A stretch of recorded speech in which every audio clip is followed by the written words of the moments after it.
welcome to our next live. We today, just see if it's, should just check that we're there. So we today are going to be going through and talking to you about emotional eating. So this is going to be like a beginner's section on emotional eating because we can go super deep on this. So let's go one step at a time.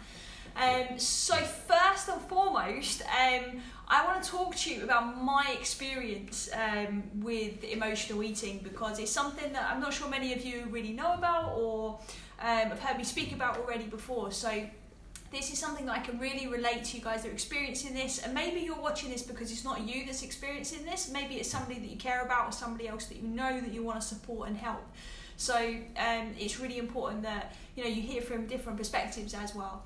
So I went through a period of time, like a number of years ago now, where if you've seen my videos, I explain I kind of hit a bit of a rock bottom. Let's just say I wasn't in the best place, emotionally, mentally, pretty much everything. And I did really find myself mindlessly kind of walking around the supermarket and filling up my little basket with crappy food that I didn't really need.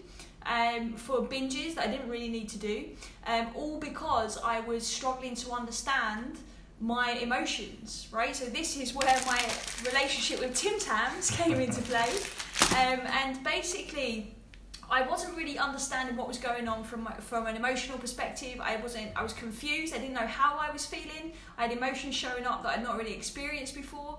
I was not really very clear, full stop, on what was kind of going on with me at the time. And what I found myself was like constantly eating these Tim Tams. I don't know why Tim Tams, but I got to the point where I had so many Tim Tams that I actually physically started to be sick. And that was kind of my alarm bell to say, Shard, you know what? Wake the F up and do something about this, because this is not right. So obviously I went on and got the support I needed to be able to kind of be here talking to you guys in the way that I am. So for me, it was very much an avoidance of emotions, and it was very much around me making poor choices when I could have made better ones just by doing some simple things. And we're going to share with you those simple things and these steps with you right now.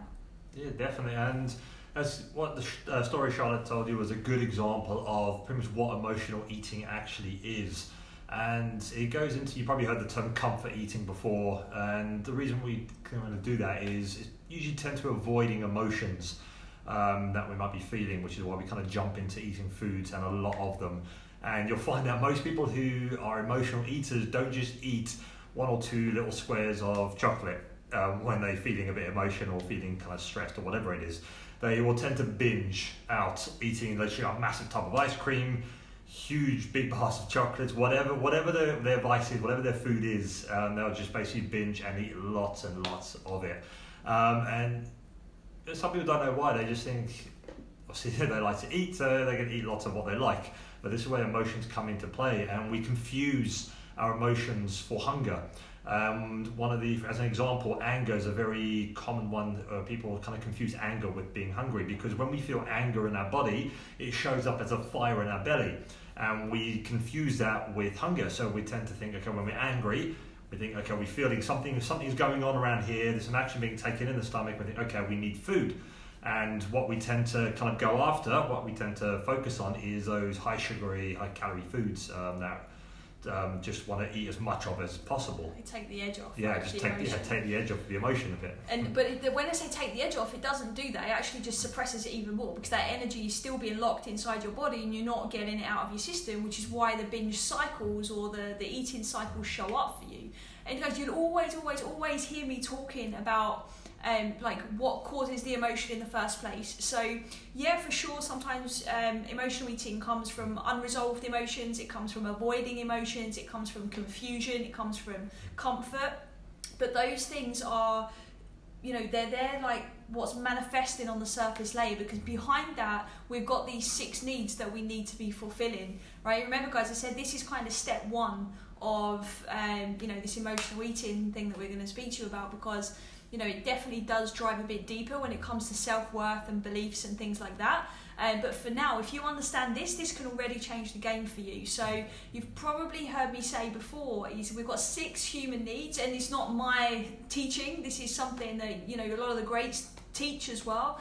And we have these 6 needs. If you haven't heard them before, we have certainty, we have variety, we have love and connection, we have significance, and we have growth and contribution. And if those needs are not being fulfilled, any one of those needs, we start to feel a little bit unsettled. And then sometimes we can then start to actually feel certain emotions because of that, like, lack of fulfillment in those areas. So for example, let's say love and connection isn't being fulfilled in your life, but that's a source of comfort for you, right? Or even certainty is a source of comfort, and that's security, right? Because you're guaranteed what feeling you're going to get. You're going to get that hit of dopamine and everything else that's going around your system when you're eating something that's going to give you that sensation change. When that happens, that's when we reach for Tim Tams, we reach for pizza, we reach for anything that is kind of your nemesis when it comes to food. That's why you're reaching for it. It's because you're lacking in something else. It's nothing to do with the food. Absolutely nothing to do with it. You don't need that piece of food at that moment in time. What you need is a state change and a physical sensation to shift in your body, because it's telling you and it's signaling to you to say, do you know what? I'm not happy right now.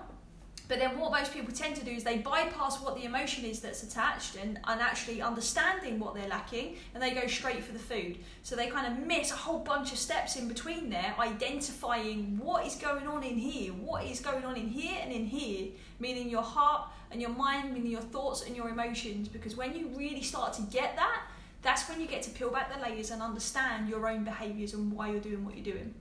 Exactly, and the question you got to ask yourself as well is, how do you know if you're an emotional eater? Like a lot of people who do binge out on these types of foods or do kind of eat a lot, they will tend to go, I don't know why I eat, I just like to eat, and I can't stop eating. And basically, one way to kind of know if you're an emotional eater is by being aware and observing and reflecting on the emotions you feel when you eat. So the question to you is, can you look back over the last month, last week, or even the last couple of days, and can you kind of remember when you ate certain foods? Can you remember the feelings that you were feeling, the emotions you were feeling at that time? Majority of people can't. They can't really relate those or kind of pull on those emotions that they were feeling at the time of eating. So if you do know what you were feeling at that time, great, excellent. You're already on that kind of that step. You're a bit more aware than most.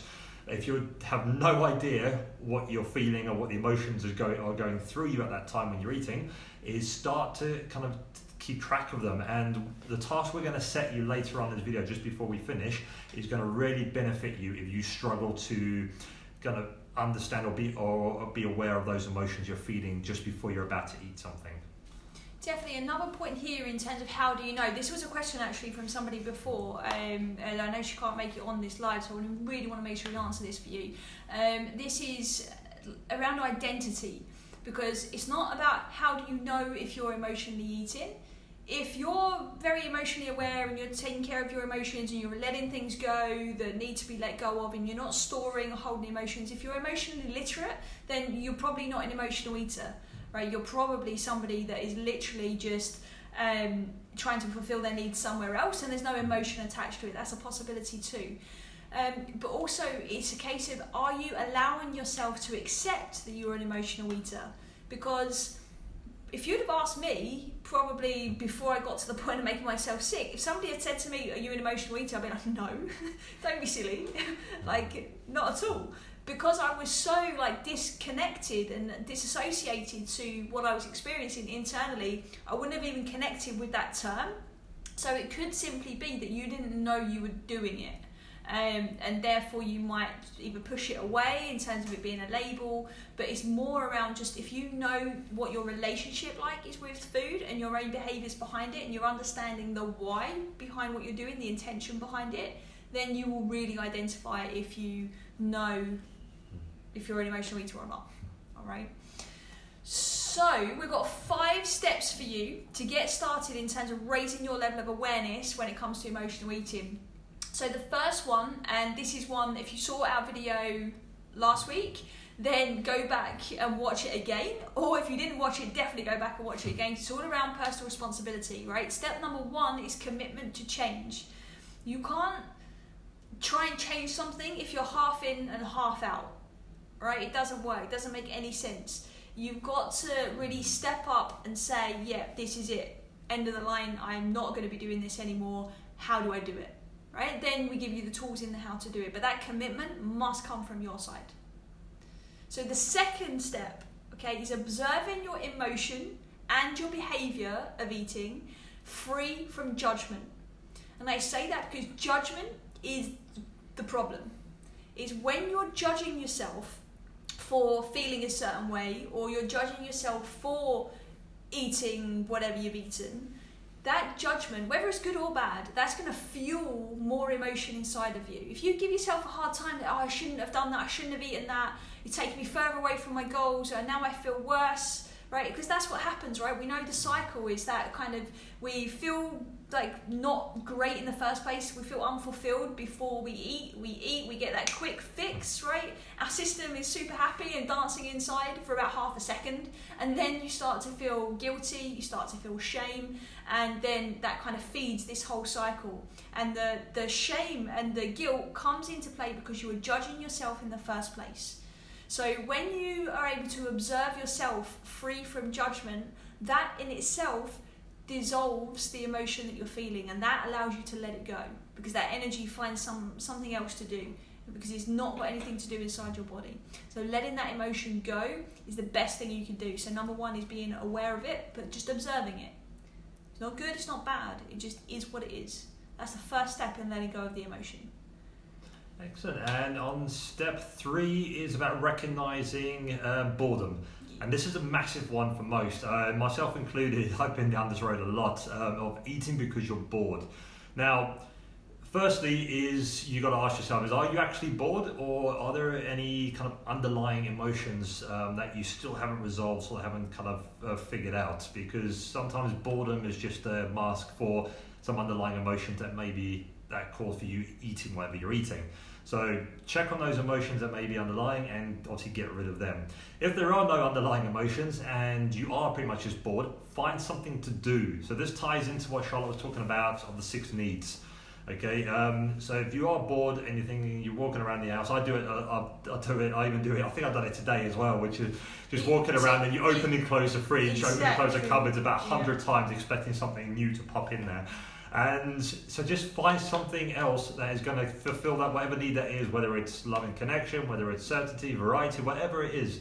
Find something else to do that is going to fulfill that, so you don't just go binging on whatever you find.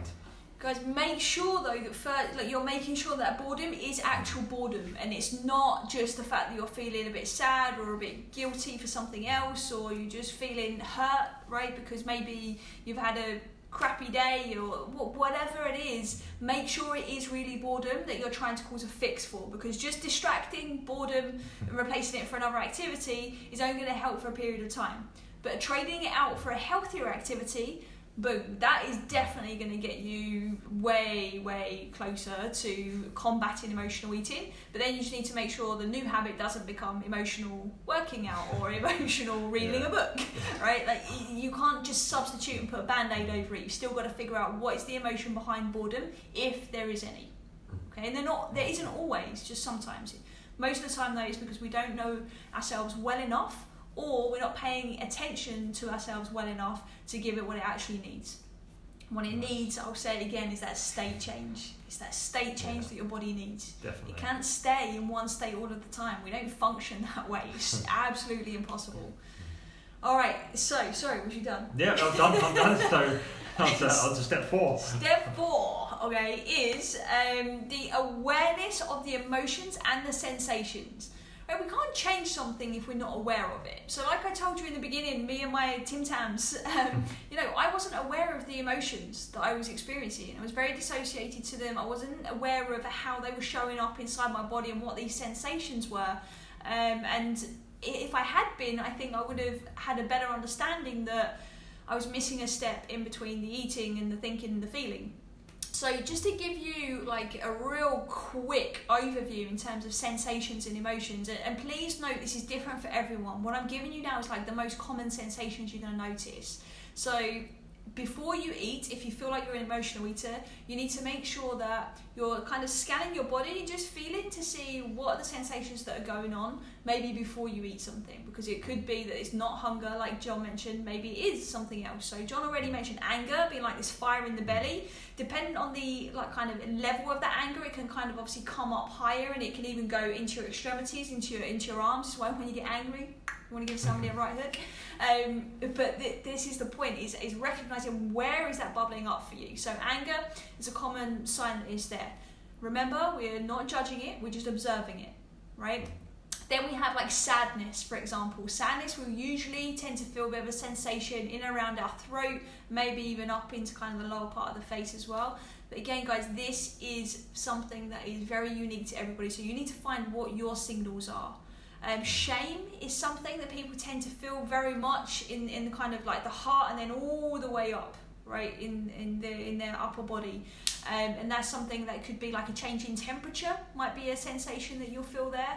Then we've got obviously like anxiety and fear. You feel this in and around the heart beating faster. You might just feel like you're so in your head and very like distracted and overthinking. That's a sign that there's emotion there, and it's not just hunger that's going on and your body is just craving something to distract you from that feeling. And the last one, and this is probably one of the most common ones when it comes to emotional eating, is numbness. So sometimes we feel like we don't really feel anything, right? And in turn, that's actually an emotion. Some people use like the word depression to describe that, but I think, you know, those of you that know me know that word is something that gets thrown around a lot, and usually there's a whole team of emotions behind that label that need to be dealt with one by one. But this feeling of kind of numbness or nothingness, and in a negative way, is usually felt kind of like as in we don't feel anything, right, through our core. And we might just feel like tension through our extremities as well. Like our legs might feel heavy, we might feel tense across the shoulders and into the arms as well. And that's also just a sign for you to check in with yourself and deal with the emotion that's showing up. And guys, we can do a whole bunch of lives for you on what to do with those emotions.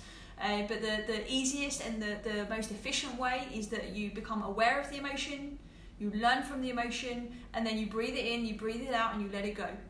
Right? That's the quickest and the easiest and most efficient. If you've got any unresolved negative emotions, as in you've got some baggage, like you've been collecting a whole boatload of anger or frustration or sadness or hurt over the years, then you probably need to do a little bit of deeper work, and that's okay because you're human, and that's the point. Okay, you're supposed to, you know, learn from yourself as you evolve.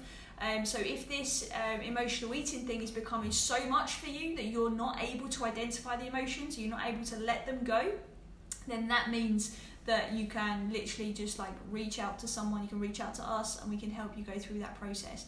But 9 times out of 10, you go run through these 5 steps that we're telling you now and do the task that we're going to set for you, you'll be set 9 times out of 10. Right? So just think about that for a second. Excellent. And so that takes us on to our last step, which is step 5, which is know the difference between hunger and fatigue. Now, tiredness is huge. So many of us are walking around all day being just fatigued and tired. And when that happens, that kind of logical part of our brain just tends to get switched off. And we just make just poor choices when it comes to food.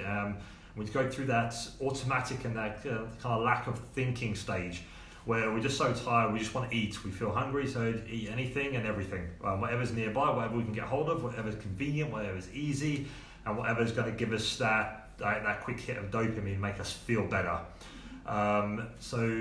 But knowing the difference, are you really tired? Again, are you bored? What are you feeling at that time? So if you are tired, what can you do about it? You don't need to eat. You don't need to go and get that piece of cake that you want. Okay, so if you are tired, find a solution for that, like a quick nap, power nap. Meditation is always a good one. Obviously, breathing can help you kind of re-energize yourself. Or a big one to kind of keep consistent and keep things going for a long term, which is sort out your sleeping habits. Make sure your energy levels are consistent to stop you from making those bad choices when it comes to certain foods. Definitely. Also having a plan is big, right? Yeah. If you know that you're going to be exhausted after a long week, then do your food prep in advance. But I do know that's not always realistic and not everybody wants to do that. But if emotional eating is something that you really struggle with, and tiredness is only going to make that worse, because nobody makes good decisions when they're tired, right? No. I know I'm a real pain when I'm tired, right? Definitely. I can vouch for that one. As is he, right? I can vouch for that too. But you know, if we're prepared and we've got something a little bit more nutritious to hand, or we know that we're going to be feeling tired and maybe a bit overly emotional, then you get to do something about that. But it's that awareness that gets you there in the first place. All right. Excellent. So yeah, those 5 steps. Basically, following those 5 steps, like Charlotte said, are going to help you just become more aware of kind of those emotions that are going around in your body when you eat, and they're going to, even just being aware of them, are going to help you make better decisions already. But what we're going to do now is we're going to basically share a task with you that is going to help you now take that awareness even further now, and kind of identifying kind of those emotions that are going through you at the times that you're eating. Yeah, definitely. So, the first thing here is literally keep yourself a food diary. Literally, just for the next week, whenever you're going to eat something, you need to become aware before you eat anything. Yeah. This is before, Yeah. right? This is before you've literally got a piece of paper and a pen in your kitchen or wherever you keep your food, probably in the kitchen. Yeah, I'll say so. And from there, you're literally just going to write the thought that pops into your head before you're about to eat, and whatever you are feeling. That can be something negative, it can be something positive. The thought can be good, the thought can be bad. It doesn't matter. All you're doing for this week is observing, free of judgment. But you're going to just jot down and note what that is, because the minute you become aware of your thinking and aware of your feeling, you get to do something with those things. But not only that, is you then get to grow from there. You get to learn from what that is. Like, for example, you might start to see that on one day when you are thinking convenience and that you're bored, right, and you're feeling tired, you're feeling maybe a bit grumpy, right? If that's coupled, and then there's a specific food type that you're eating. So, for example, maybe you eat like a bag of crisps or chips for you Americans, Vahid that's watching. If you're being drawn to those things, you're gonna be like identifying a pattern, so you know what kind of things to surround yourself with whilst you're going through this emotional state or not, and you get to eliminate those from your shopping list. You get to eliminate those emotions that are building up before that, or like John said, for example, in that is you can actually just fix the whole issue of being tired in the first place. But there's many different examples that you'll see. That's just one. So I think a good example for him. Oh, a common one is, well, that I've heard from many clients in the past, is dinner time.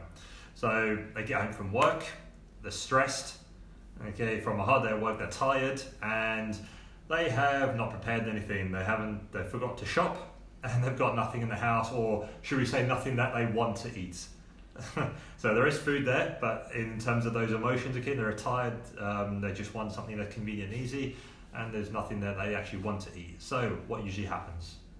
So the emotions kick in. So what emotions are they feeling? Again, they're feeling tired, they're feeling fatigued and stressed, and they want convenience and ease. So the easiest thing to do, which would be to order a takeout, maybe KFC, maybe pizza, whatever it is. But it's just so you can sit in front of the TV, make a phone call, order what you need, and it comes to you. You eat it, you're going to have that instant dopamine hit and feeling good. And then later on, you're probably going to think, actually, I could have prepared something, I could have eaten something else. That's a common example, but a good example would be, for example, and when I say good example, I'm saying like when emotional eating isn't present, right? So when that's not present, you get a very different kind of dialogue going on and a very different feeling attached. So, for example, a good example could be that you have obviously prepared your food, but you're going into the kitchen, you've got your pen and paper there, and you're writing down the thought that pops into your head, and the thought is, I'm taking care of my health because I care about how I'm going to show up, right? And then the emotion could be actually feeling quite calm and quite peaceful, right? And that sounds like really far out for somebody that's experiencing some emotional eating, but that's possible. That's how a lot of people live, right? With those kind of thoughts going through their mind and with those kind of emotions flowing through their body. So You get to have that, but the first thing that needs to happen within this task and this observation is for you to just get clear. Understand yourself, allow yourself to really see what's behind the curtain and see what is going on in your thoughts and in your feelings, because that is going to be the key to overcoming your emotional eating. Awesome. Cool. So that is us done for this topic. So hopefully you found that very interesting. Have you got any comments on that? No questions have popped up. So if any questions pop up, obviously after, drop us a message, pop it in the comments, however you want to reach out, go for it, and let us know your feedback, alright? Definitely. Anything else? No, I think that's it. So so until the next live, which we look forward to seeing you on, take care and we'll see you soon. See you Take later. care, guys. Bye. Bye.